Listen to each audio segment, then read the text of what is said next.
Okay, it's time for us to get started in our class. Appreciate everybody being here with us. I'm a little bit clogged up, so be patient. Hope I don't lose this voice anytime. But anyhow, we're studying here in the book of Mark, and we're in the 7th chapter still. We're going to begin today with the healing of the deaf mute. Excuse me. Chapter 7, verses 31 through 37.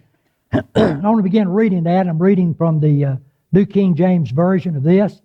You have that on the screen there. It says, "Again, departing from the region of Tyre and Sidon, he came through the midst of the region of Decapolis to the Sea of Galilee. Then they brought to him one who was deaf and had an impediment in his speech, and they begged him to put his hand on him. And he took him aside from the multitude and put his fingers in his ears, and he spat and touched his tongue. Then looking up to heaven, he sighed and said to him, Ephphatha, that is, be opened. Immediately his ears were opened, and the impediment of his tongue was loosed, and he spoke plainly. Then he commanded them that they should tell no one. But the more he commanded them, the more widely they proclaimed it. And they were astonished beyond measure, saying, He has done all things well. He makes both the deaf to hear and the mute to speak." Jesus has just come back from the area of Tyre and Sidon. He'd gone up there seeking an opportunity to rest, entered into a house, didn't want anybody to know about it, but he couldn't keep it quiet. And the woman, a Syrophoenician woman, came to him, pleading on behalf of her daughter that was demon-possessed. Takes quite a while, but her faith finally convinces Christ to grant her what she wants, and the daughter is healed. And sometime after that, he leaves Tyre and Sidon, and he comes down to the area known as Decapolis. So if you look at that, what does that word Decapolis mean? You should be able to figure that out just looking at the word itself. Deca is 10. What about, what? No, polis. What about Indianapolis? It's a city. And so polis means, so 10 cities. That's what it literally means, and it has a reference to a group of cities that banded together at one time, the 10 of them there. Pliny gives the name of those 10 cities. The cities he lists are Synthopolis, Hippus, Gadara, Pella, Philadelphia, Gerasa, Dion, Canatha, Damascus, and Raphana. So 10 cities that he mentions there. I've got a little map here. I don't know if you'll be able to see much on that or not. But the gray area here, you can see right through here, outlines where these 10 cities were located. All of them, 9 of them, were on the eastern side of the Jordan River. One of them, that's right here, Synthopus, was on the western side. And so this was a 10 cities that band together in a league for their own protection and welfare at one time. And that name stuck with the area, Decapolis. And that's where Jesus has come to, into this city. And it's while he's there in that city, they bring the deaf man to him, seeking him to heal them. Now, something that's interesting about this, there are people in this area who've heard about Jesus, and they've come to believe in him. But people speculate, well, how did they hear about Christ? Well, if you'll notice, in regard to this, that one of these cities is named Gadara. What would you call the people that lived in Gadara? Gadarenes. Now, look back to chapter 5, and I think it's at verse 1. Jesus and his disciples have crossed the Sea of Galilee, and they come to the place of the Gadarenes. So in this area. Do you remember what happened there in that place? Yeah, a man that was possessed of many demons. He told Jesus, we're called Legion because we're so many. And so he's a man who was of great strength. They had tried binding the man with different ways, but had not been able successfully to keep him bound. He could break the chains. He was undressed. He went about nude. He was dangerous. People wouldn't pass through that way because of him. But Jesus, heals the man, casts those demons out. Now, the demons had asked Jesus, don't cast us out into the deep, that is to the abyss, but they said, allow us to go into the swine. And so Jesus allowed that to happen. And what happened to the swine? They ran into the sea and they're drowned. Now, the man has been healed, and when Jesus gets ready to depart, this man is begging Jesus to allow him to go with them. But Jesus wouldn't allow it. Do you remember what Jesus told that man to do?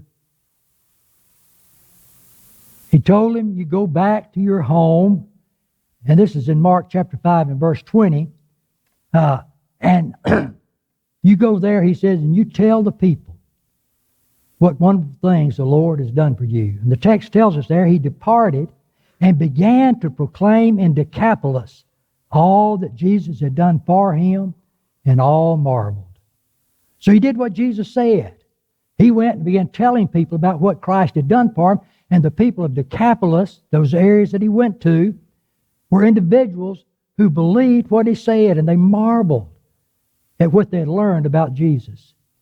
And so the people are there because of the man that had been healed by Christ and casting demons out of him. And so now, when Jesus comes to that area and people find out Jesus is there, they know about this man. They know what he has done in times past. So in this instance there, they come, evidently, some friends of this man who is deaf and mute, and they bring him to Jesus. Evidently, these friends of this man, whoever they were people who had maybe heard that former demoniac, heard his claims of what Jesus had done for him. They come to believe in him, and because of their faith in Christ, they're bringing their friend to Jesus. Now, I thought, a lot of times we read things like this, and I wish I had friends like that.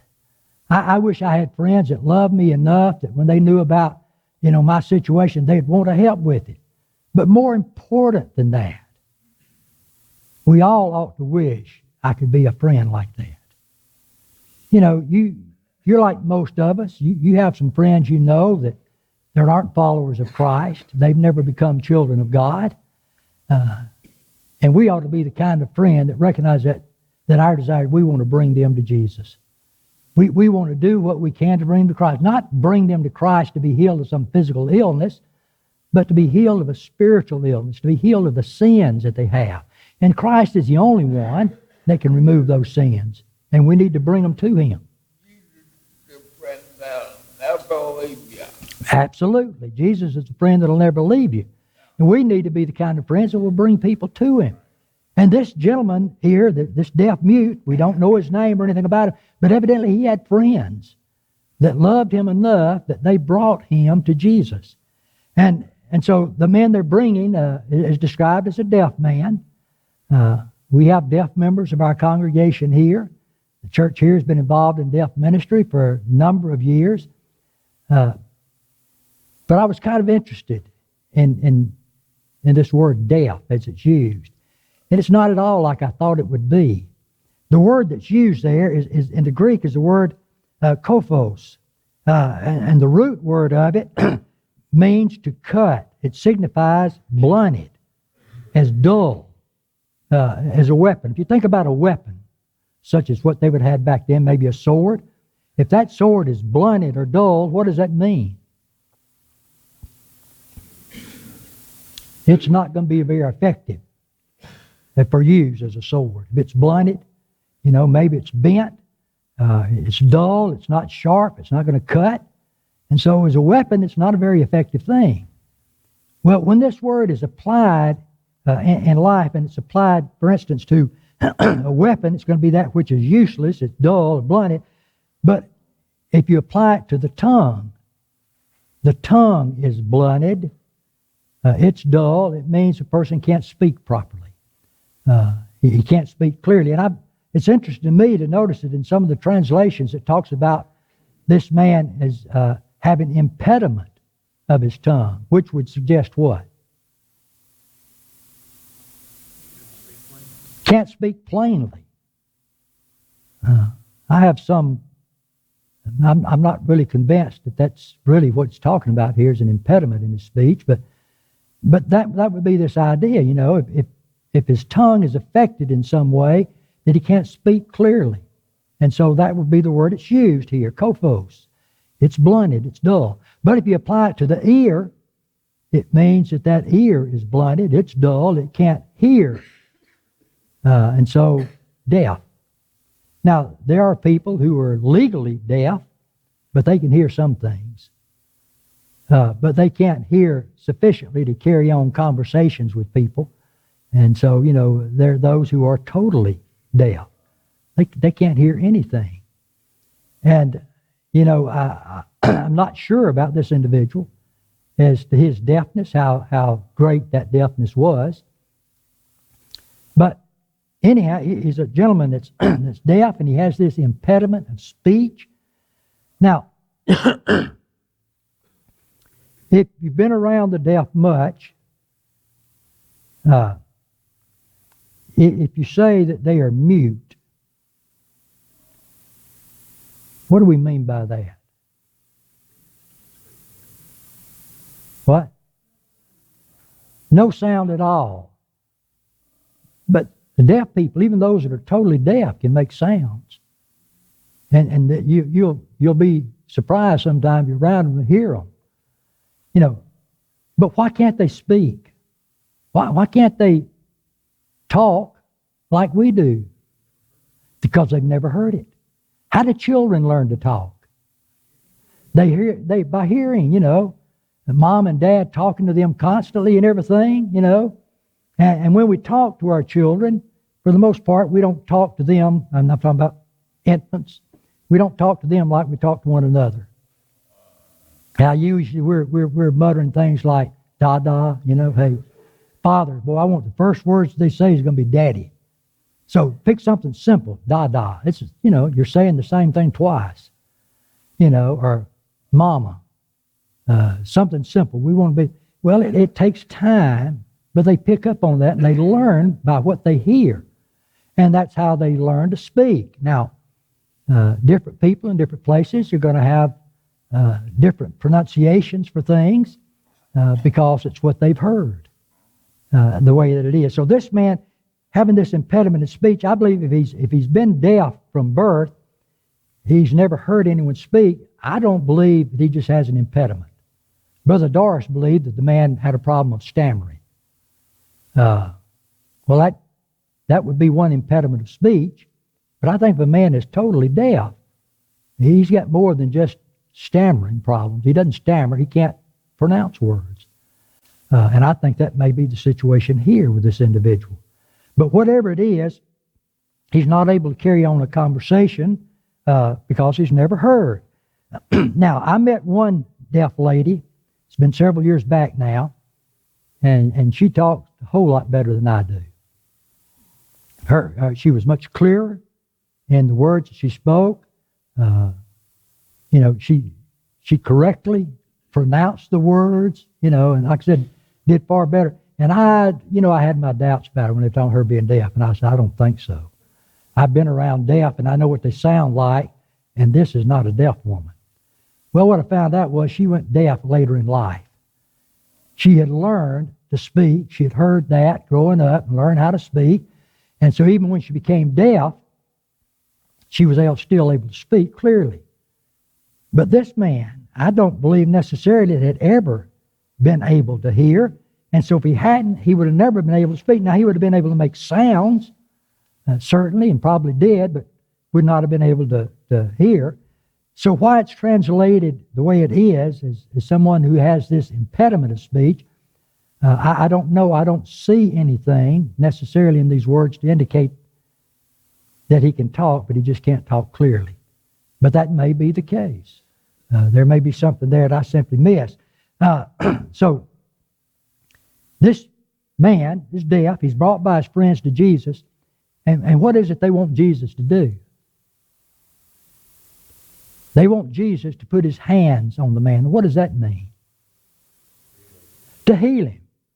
Now, there are a lot of times in the Bible it talks about putting hands on people. Sometimes that's signifying, putting hands on them to heal a person. But now, Jesus didn't have to touch people to heal them. And among those that he healed, he didn't always touch them. We talked before about the centurion who had a servant that was ill, and Jesus was going to come and heal him. But that centurion told him, that's not necessary for you to come. I'm not worthy to have you come under my roof. But he said, I'm a man of authority, and I know what it is to say to somebody, come, and he comes, to go, and he goes. Do this, and he does it. And he recognized that Jesus has that power. All you got to do is speak the word, and my servant will be healed. Jesus was amazed at the man's faith, but Jesus granted what he wanted, and the man was healed. Jesus is still some distance away from where that man is at, but he heals him just by speaking the word. Didn't have to touch him. But there are times when laying on hands is done to heal people. And so that's what they're thinking, you know, when they say they want Jesus to put his hands on this man, because they're wanting this man to be healed, to be able to speak, to be able to hear. And so that's what they're desiring of Jesus. Well, what does Jesus do? Well, there's several things that's talked about that Jesus did. And it's speculation as to what Jesus meant by his actions.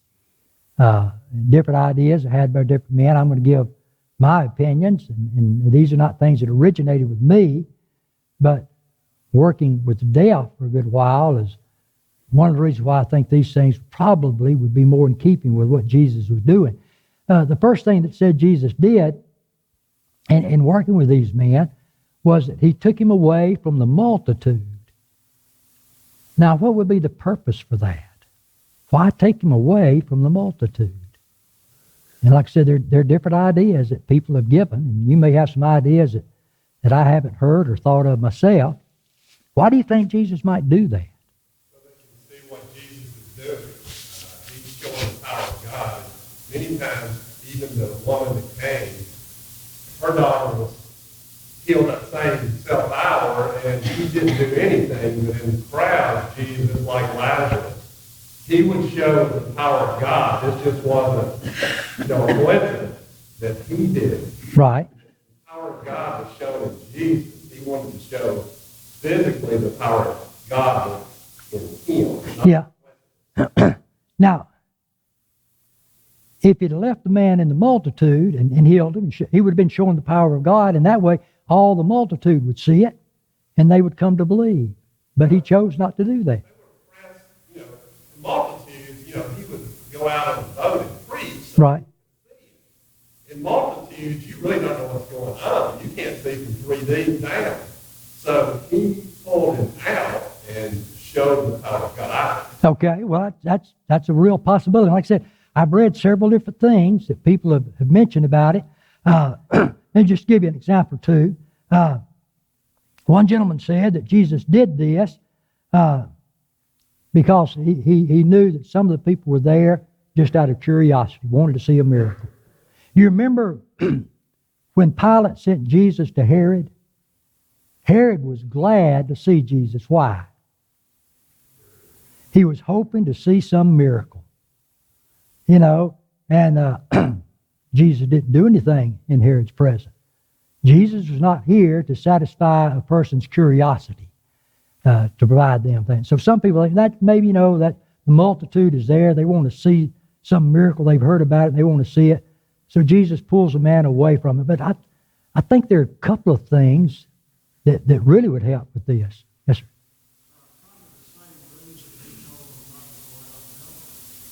Why's that?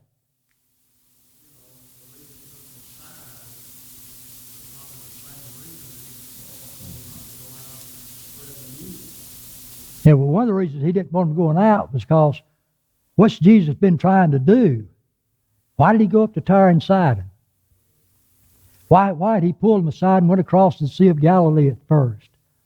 And then going back, he's looking to get the disciples away from the multitude so that they can rest. And so that's why he wanted to get away from the multitudes most of this time, is trying to get a place to rest.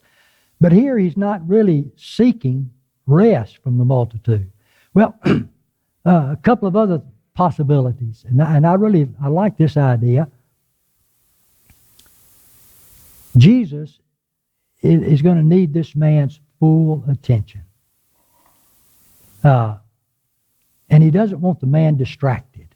If he's there among the multitude, there can always be that problem that the man's not going to be paying attention to Jesus and what Jesus is going to be trying to communicate with him, and we'll talk about this using signs, homemade signs, but if that man's distracted, he's not focused on Jesus, he doesn't see what Jesus is doing and so forth, it's going to be difficult to communicate with him. So get him away from the multitude to help.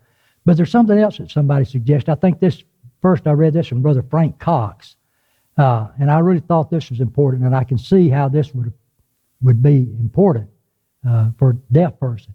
And that was, get him away from the multitude, because many times when we're the center of attention among other people, it can be very uncomfortable for people. We feel a little bit reluctant and maybe even fearful. I don't know if any of y'all had this experience when you're in school. We'd have math assignments, we'd have so many problems we're supposed to work. And then the next day at school there, the teacher would call 4 or 5 names. You go up to the board and give you this problem, and you've got to work it out on the board and show your work there, why it's done. And to me, I think about that, and I've done all my homework, but I've had this one problem out of all those homework. I couldn't figure it out. Couldn't work on it. And so when the teacher's calling out names, the first group goes up there and here's the problem you're working on, and it gets on down, and I'm getting toward the last of the people that hadn't gone up the board yet. And the problem she has is that problem I haven't worked. And she calls my name, and I've got to go up to the board. Now, it's bad enough not knowing the solution to the problem. But when you're up there in the board in front of the class, and they're all staring at you, it gets a little intimidating. And especially with me, I think, they're just waiting, boy. I'm going to try this, and they're going to start laughing. Boy, I mean, how could you not know that? Even if you don't know how to get to the correct answer, surely you should know that what you're trying to do is not going to get you there.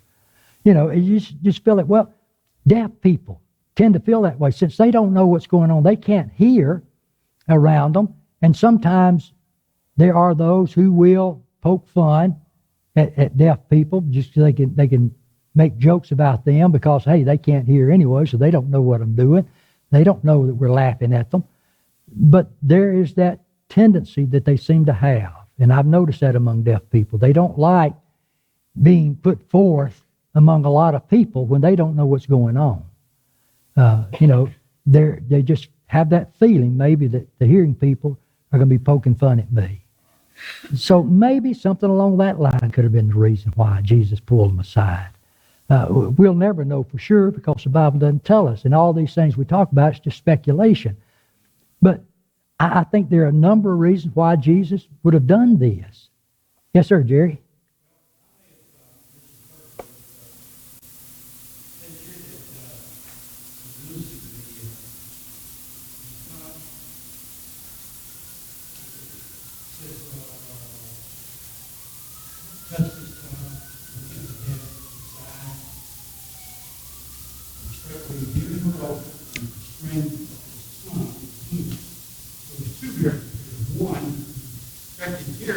Right.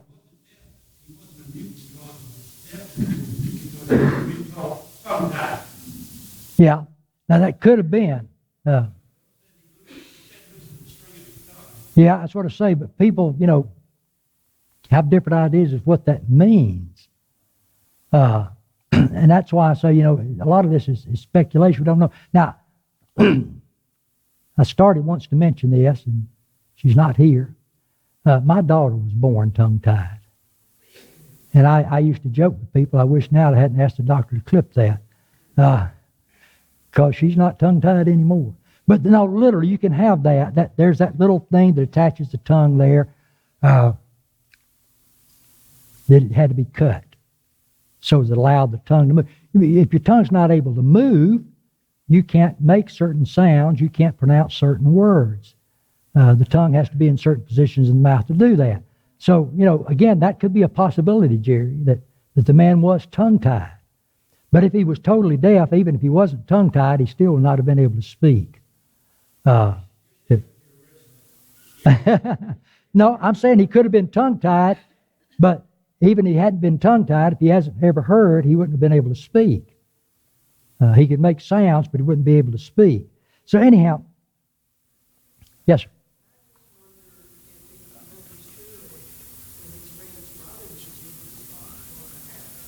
We don't know. See,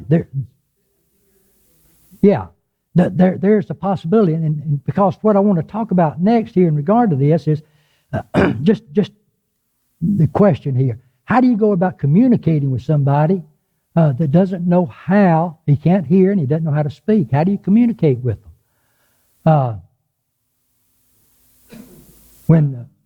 Robin Price, what's her married name now? Robin Price? I was trying to think something like Coughlin or something like that. But anyhow, if you know who I'm talking about, Robin Price. Robin was an excellent interpreter for the deaf. She had the highest ranking you could get for that. She would teach classes from time to time, and whenever she'd get people together who've never been around the deaf, never do anything, she would always begin her class by saying, you know signs already. You know some signs. And people, no, I don't. And she'd say, well, what am I doing? I said, well, you're sweeping. She said, you know a sign. Now, what she's talking about is a lot of people now may not know a specific sign language, like American Sign Language, but they've never had an opportunity to learn something like that. But they will develop homemade signs that they use there at home with their parents and with any siblings. They have homemade signs they use. Several years ago, when we'd gone down to Belize, and it was the first time, I believe, that Ray and Lisa went with us. Both Ray and Lisa are totally deaf. Well, Ray could have a little hearing. He's the one that introduced me to the Traveling Wilburys. That's a singing group. Consists of some of the greatest singers from rock and roll and all. But anyhow, he had a little bit of hearing. But we went down there, and there was a young lady that they were going to be studying with, and she didn't know American Sign Language. But she had homemade signs that she and her parents had made up to use. And so Ray couldn't understand her. But Lisa could. Lisa picked up real quick on those homemade signs. And so when this woman would start signing to Lisa, Lisa could understand it. Then Lisa would turn around and using ASL, American Sign Language, she would tell Ray what the woman was saying. And then Ray would either ask her a question, or if she had asked a question, he wants to answer it, he would sign it to Lisa, and then Lisa would turn around and use these homemade signs to that lady to tell her what Ray said. And it was just intriguing to me. You had 3 deaf people, and one of them's interpreting for the other 2. But the thing about it is the homemade signs they had. And I really think that's what Jesus is doing here. He's using some gestures that the deaf man could understand maybe what he's talking about. And I think you see that type of thing going on here. How are you going to communicate? Whether you're going to try to think of some ways to develop some kind of signs that they will understand. I've heard people talk about, with hearing people. When you go to another country where they speak a different language and you don't understand it, then our response is usually to increase the volume of our voice. You tell them something and they look at you because they don't understand English, and so you say it louder. Well, they're not deaf. It's just they don't understand your language, you don't understand theirs. So how do you communicate? Well, you can't write because they don't understand that either. But there are, if you can use some type of gestures that maybe they can interpret. When I first got hurt, I could talk, and my mom was there to take care of me, and she'd always know what I knew, and I'm a need. Mm-hmm. So I didn't really have to say anything. She knew what I needed, Right, yeah. And that's like, he knows what we need. And Well, there you go. That's true. Jesus knew what the man, and I think Jesus knew what gestures he could use that this man could understand.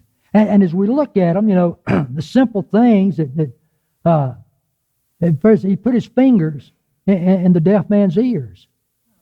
Now, for us, we do that. I'm not going to listen to you.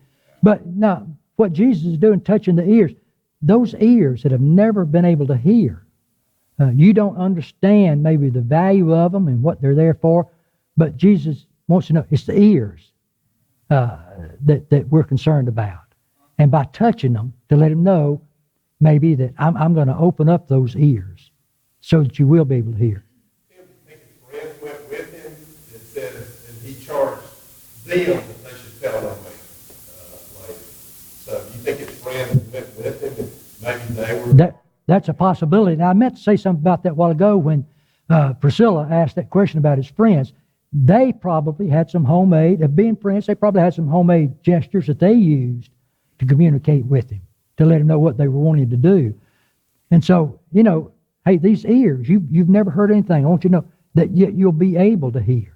So he touches the man's ears, and then he does something kind of strange here. He just says that Jesus spit. Now, there are times when Jesus used spit in healing people. At least 2 different times when people that were blind. For one time, for instance, Jesus spit on the ground and he made a clay out of it, and he anointed the man's eyes with that clay and then told him to go to the pool of Siloam and wash, and he'd be able to see. So, there were times that the spit was actually used to be brought in contact with the person to heal them. But this time, he doesn't spit on the man's ears. He doesn't spit on the ground and make clay and put it on the man's ears. He doesn't do it. He just spits. So that may be a gesture that he's using to let them know whatever it is in your physical body that's keeping you from hearing or keeping you from speaking, we're going to get rid of it. There are times when we spit to get rid of things. Well, maybe, we don't know. This is all speculation. But that could have been a gesture that he's used to let the man know whatever your impediment is, we're going to get rid of it. We're going to get that out of your body so that you will be able to hear and you will be able to speak. So then the next thing that he does, it says that Jesus touched the man's tongue. So again, here's a problem. You've got some kind of problem with your speech. You're not able to talk plainly. Maybe all you're able to do is make guttural sounds or something. But that tongue is not functioning properly. Either in speaking or, as Jerry said, could have been tongue-tied or something of that nature. And so Jesus maybe in touching the tongue wants to let the man know that's going to be taken care of too. We're going to get your ears open so you can really hear, but we're all going to repair that tongue so that you will be able to speak. Now, and Jerry's right, there are 2 different miracles going on here. Now, if that man has been totally deaf and he's never heard people speak, so he doesn't know how to speak, that's going to be a big miracle too. He's not going to have to be like a little child has to go through the process of hearing people talk and gradually learning. He's going to be able to speak plainly. He's not going to have that problem anymore. And so that's going to be taken care of. And then, to me, what is really one of the most significant things about his gestures is that Jesus looked up to heaven. Now, why do you think he would do that?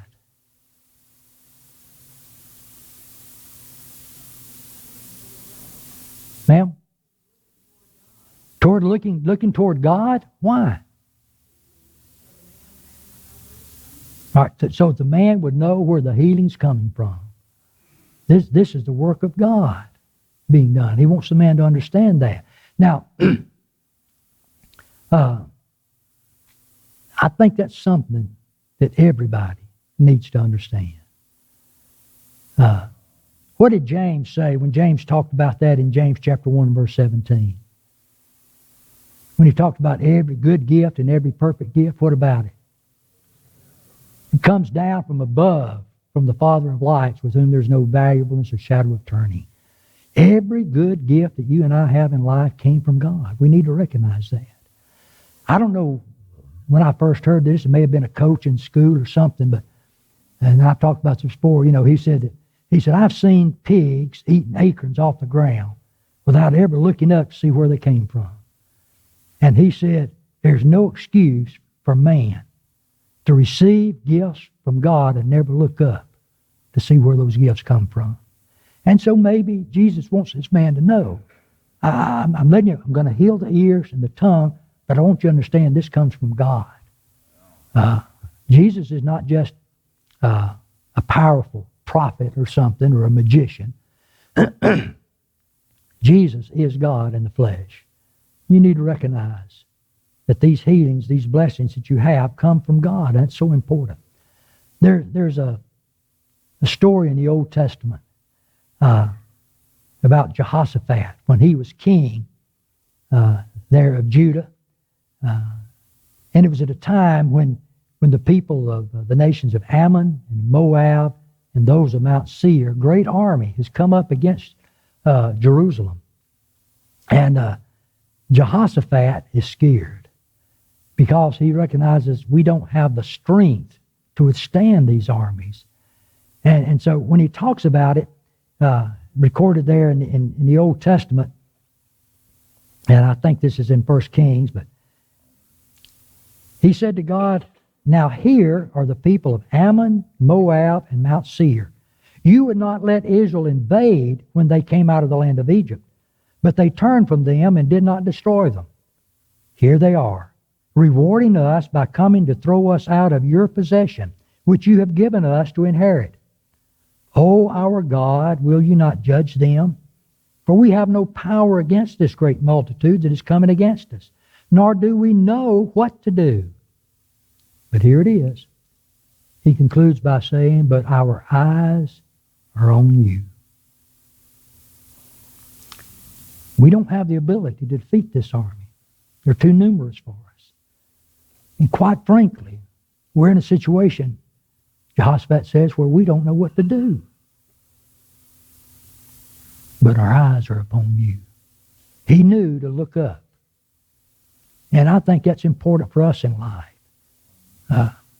You may be in a situation sometimes when things are going wrong for you, problems you're having, and you think, man, I really don't know what to do. Well, God knows. You need to look up to God. Go to God in prayer for the help that you need. And that's what Jehoshaphat does, and God provides for them the protection that they need. As somebody said one time, if things aren't looking up for you in life, maybe it's because you're not looking up.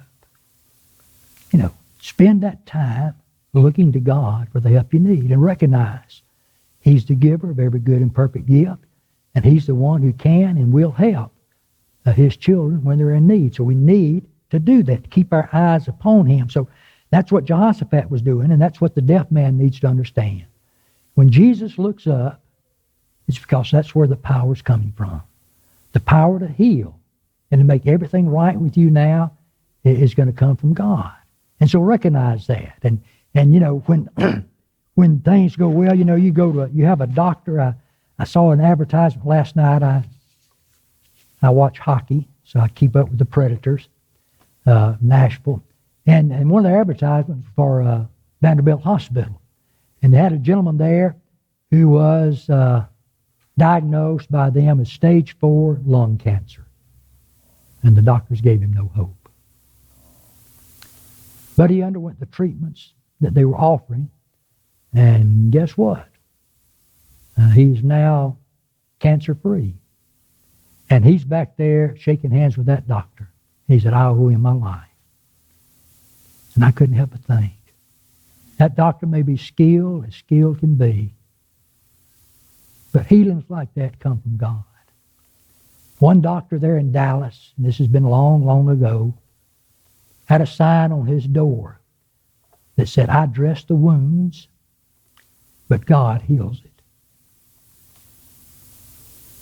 I do whatever I can, whatever medicines, whatever means we have, but he acknowledged God's one that does the healing. So give God the glory and the honor for that. And this man needs to understand you're going to be healed, and when you're healed, give God, the thanks for that. He's the one that's provided it. Then the next side says Jesus sighed. What do you think that meant?